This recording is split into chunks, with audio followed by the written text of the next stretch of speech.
लाल जूड़ापुर में अपनी पत्नी मीरा देवी और 2 बेटियों वंदना और निशा और बेटे रंजीत के साथ रहता था और एक किराने की दुकान चलाता था।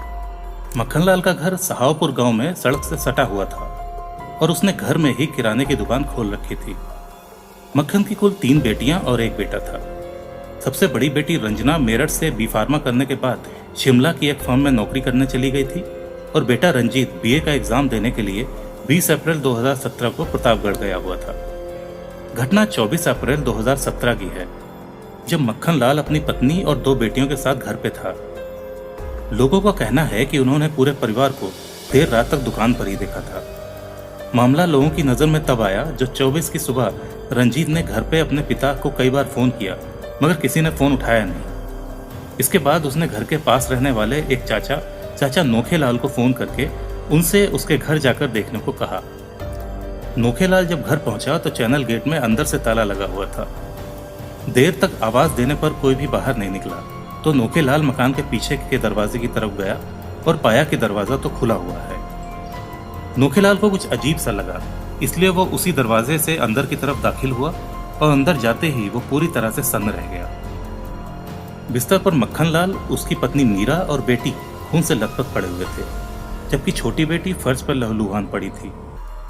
नोखेलाल ने तुरंत ही बाहर आकर शोर मचाना शुरू कर दिया तो भीड़ इकट्ठा होने लगी और फिर 100 नंबर डायल करके नवाबगंज पुलिस को बुलाया गया।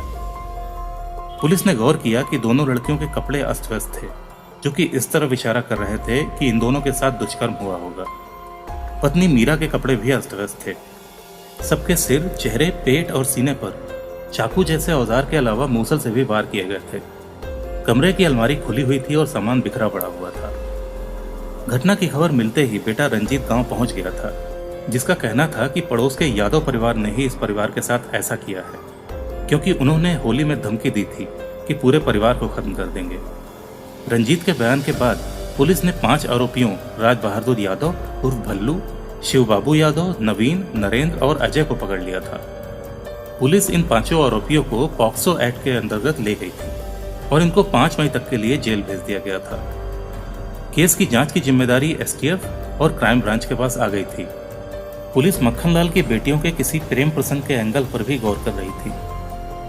अगले दिन पोस्टमार्टम के बाद चारों शवों को घर या घाट ले जाने को लेकर पुलिस और मृतकों के जानने वालों के बीच 4 घंटे तक झड़प हुई थी और इसके अलावा इन लोगों ने नौकरी, सिक्योरिटी, लाइसेंसी हथियार की मांग भी रख दी थी।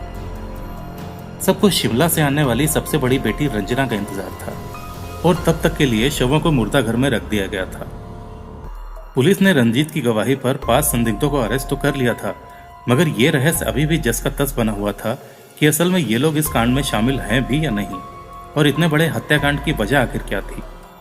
पुलिस को वारदात में प्रयोग किया गया मूसल तो मिल गया था, मगर वो धारदार हथियार नहीं मिल रहा था जिससे कि इन सबके ऊपर वार किए गए थे। इसके अलावा पुलिस को इन संदिग्धों के पास से ऐसे कोई भी कपड़े भी नहीं मिले थे जिस पे किसी तरह के खून के कोई धब्बे हों, जो इस बात की पुष्टि करें कि वारदात में ये लोग शामिल थे। हालांकि ये 5 पुलिस की हिरासत में थे, मगर पुलिस के लिए ये अभी भी साबित करना मुश्किल हो रहा था कि ये लोग इस वारदात में शामिल हैं। एक तरफ तो ये लोग साफ साफ मना कर रहे थे कि इनका इस वारदात से कोई लेना देना नहीं है, और दूसरी तरफ पुलिस भी ये पता लगाने में पूरी तरह से असमर्थ थी कि इन लोगों के तार कहीं ना कहीं इस केस से जुड़े हुए हैं। इसके अलावा पुलिस को कुछ लोगों से यह भी पता चला था कि इस घर की मझली बेटी वंदना को 1-2 बार किसी लड़के के साथ बाइक पर देखा गया था और इस बाइक का रंग लाल था, जिसके बाद पुलिस इस युवक के बारे में पता लगाने में भी जुट गई थी। जैसे जैसे समय बीतता जा रहा था वैसे वैसे इसका राजनीतिकरण भी होता जा रहा था। गांव में नेताओं के दौरे भी शुरू हो गए थे। उत्तर प्रदेश के मुख्यमंत्री आदित्यनाथ और पूर्व गृह मंत्री राजनाथ सिंह ने भी इस केस की प्रोग्रेस रिपोर्ट मांगी थी। चिकित्सा एवं स्वास्थ्य मंत्री सिद्धार्थनाथ सिंह खुद बेटी रंजना से मिलने गांव पहुंचे थे और रंजीत और रंजना को 8 लाख रुपए की मदद की पेशकश की थी। उन्होंने रंजना की बी फार्मा की योग्यता को देखते हुए संबंधित नौकरी देने का वादा भी किया था। घटना के तीसरे दिन पूर्व मुख्यमंत्री अखिलेश यादव भी पीड़ितों से मिलने पहुंचे थे। दूसरी तरफ 5 आरोपियों के परिवार वालों ने चिकित्सा एवं स्वास्थ्य मंत्री सिद्धार्थनाथ सिंह की गाड़ी को रोककर गुहार लगाई थी कि उनके लोगों को बेवजह ही फंसाया जा रहा है और उन लोगों का इस वारदात से कोई भी लेना देना नहीं है। पुलिस की नाकामी को देखते हुए रंजना और रंजीत ने मांग की थी कि केस को सीबीआई को सौंपा जाए और इसके अलावा उन्होंने ये भी मांग रखी थी कि इस गांव में उनकी जान को खतरा है, इसलिए उनको शहर में मकान मुहैया कराया जाए और 50-50 लाख की मदद भी की जाए। धीरे धीरे इस केस को 3 महीना बीत गया और तब जाकर पुलिस के हाथ मजबूत सुराग आया, जो कि अब तक की गई तफ्तीश से बिल्कुल ही अलग था। इसके चलते पुलिस ने बीए के एक छात्र और उसके 3 दोस्तों को धर दबोचा। नीरज नाम के इस लड़के के बाकी साथी थे प्रदीप, मोहित और सत्येंद्र। पुलिस का कहना था कि नीरज मौर्य बीएससी का छात्र था और मक्खन लाल की मंझली बेटी वंदना एमए की छात्र थी। ये दोनों पसदेवरा के इंटर कॉलेज में 8th क्लास के बच्चों को पढ़ाने जाते थे और वहीं इन दोनों की अच्छी दोस्ती हो गई थी। इसके अलावा कविता अपने घर के पास की एक कंपनी बीएलआर में एजेंट के तौर पर काम करती थी। ये कंपनी मार्केट से आधे रेट में लोगों को सामान देती थी। इसके लिए नीरज ने भी अपने कुछ 6 रिश्तेदारों से भी रुपए इकट्ठा करके 7,500 रुपए वंदना के पास जमा कराए थे।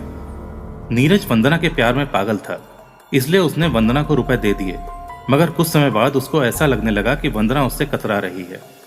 धीरे धीरे उसका गुस्सा बढ़ता गया और फिर वो वंदना से अपने पैसे वापस मांगने लगा। नीरज का कहना है कि वंदना ने उसको बहुत खरी खोटी सुनाई थी और ये भी बोला था कि वो ये पैसे चुकाने वाली है ही नहीं। दिन पर दिन नीरज के अंदर का गुस्सा बढ़ता जा रहा था और फिर उसने वंदना को सबक सिखाने की ठान ली। वो अंदर ही अंदर गुस्से से बौखला रहा था, मगर फिर भी वो वंदना के टच में रहता था। वो लोग अब भी साथ ही कॉलेज जाते थे और कभी कभी फोन पर भी बात करते थे। 21 अप्रैल को वंदना ने उसको बताया कि उसका भाई रंजीत एग्जाम देने प्रतापगढ़ गया हुआ है और 24 को उसको खुद को एग्जाम देने लाल गोपालगंज जाना है, सो नीरज उसको अपनी बाइक पर ले चले। नीरज को यह मौका सबसे सही लगा जब वो वंदना उसके परिवार पर हमला कर सकता था और 21 को ही उसने सारी योजना बनानी शुरू कर दी। उसने अपने बाकी 3 साथियों से बात की और उनको कन्विंस कर लिया। 23 की रात को नीरज 2 चाकू लेकर बाइक पर मोहित पाल की बहन की शादी में शामिल हुआ और वहीं प्रदीप और सत्येंद्र भी मिले। रात में बारातियों और रिश्तेदारों को भोजन कराने के बाद शादी से नीरज, मोहित, प्रदीप और सत्येंद्र 2 बाइक पर करीब 1 किलोमीटर दूर सहावपुर गांव पहुंचे, जहां पर इन्होंने शराब पी। इसके बाद वहां से निकलकर मक्खन लाल के घर से करीब 300 मीटर पहले इन्होंने एक स्कूल में अपनी बाइक खड़ी कर दी। फिर रात 11:50 पर वंदना के घर पहुंचकर उसको फोन करके बोला कि उसको पेट्रोल चाहिए। असल में मक्खन लाल ब्लैक में पेट्रोल भी बेचता था। दरवाजा खुलते ही इन लोगों ने वंदना का मुंह दबाकर अंदर खींच लिया और मोहित बाहर ही खड़ा रहा। वंदना आक्रामक हो चुकी थी, जिसको देखते हुए घर पर रखे एक मूसल से नीरज ने उसी पर प्रहार कर दिया, जिससे उसकी मौत हो गई। और उसके बाद इन सब ने अंदर सोए हुए मक्खन लाल, पत्नी और छोटी बेटी को गला काटकर मार डाला। ये सब इतने हैवान हो चुके थे कि इन्होंने वंदना और निशा की लाशों के साथ दुष्कर्म किया। मोहित ने इन सबको रोकना चाहा, मगर इनके ऊपर वहशियत सवार थी। सारा कांड करने के बाद इन्होंने घर की एक अलमारी का ताला तोड़ा, मगर उसमें उन्हें कुछ नहीं मिला और फिर ये सब घर से निकल गए। पुलिस के अनुसार ये एक क्राइम ऑफ पैशन का केस है, जिसमें नीरज के ऊपर वंदना से बदला लेने का जुनून सवार था। इन सबके पकड़े जाने से पहले इन्वेस्टिगेशन में पुलिस को पता चला था कि नीरज उग्र स्वभाव का है और जरा सी बात पर वो मरने मारने पर उतारू हो जाता है। पुलिस इन तीनों को पहले ही पकड़ लेती, मगर ये तीनों खुद को मोहित की बहन की शादी में शामिल बताकर बचते रहे। शादी में उन लोगों की मौजूदगी भी साबित हो रही थी। आखिरकार पुलिस ने इनको इनकी कॉल डिटेल्स के आधार पर निशाने पर लिया। यह एक बहुत ही बारीक जानकारी थी, जिसको पहले इग्नोर कर दिया गया था। असल में नीरज जब वारदात करने के बाद वापस निकला तो उसकी प्रेमिका उसको बार बार फोन कर रही थी, जिससे कि उसके मोबाइल टावर चेंज हो रहे थे। अगर पुलिस पहले ही इस बात पर गौर कर लेती तो ये लोग पहले ही पकड़ में आ जाते। पुलिस ने नीरज को पूछताछ के लिए बुलाया भी था, मगर पूछताछ के दौरान उसका सिर दीवार से जा लगा, जिसमें एक कील लगी होने की वजह से उसका खून निकलने लगा, तो उसी समय उसको जाने को बोल दिया गया। नीरज के वंदना से रिश्ते खराब होने के बाद उसने दूसरी लड़की से संबंध बना लिए थे और उससे घटना के 4 दिन पहले बोला भी था कि वो सबक सिखा के रहेगा। पुलिस ने जब नीरज के घर पर छापा मारा तो उनको वहां से घटना में प्रयुक्त 2 चाकू, खून से सने कपड़े और 2 बाइक भी मिली। घटना का पूरा खुलासा होने के बाद पहले गिरफ्तार किए गए आरोपियों को बरी कर दिया गया था। हालांकि इन लोगों के नार्को टेस्ट भी हुए हैं, जो कि नेगेटिव आए हैं। नीरज और बाकी साथियों की गिरफ्तारी के बाद उनके परिजनों ने भी पुलिस के खिलाफ मोर्चा खोला। उनका कहना था कि पुलिस के ऊपर 90 दिन के अंदर चार्जशीट फाइल करने का दबाव है, इसलिए उन्होंने 4 बेकसूर लड़कों को पकड़ लिया है।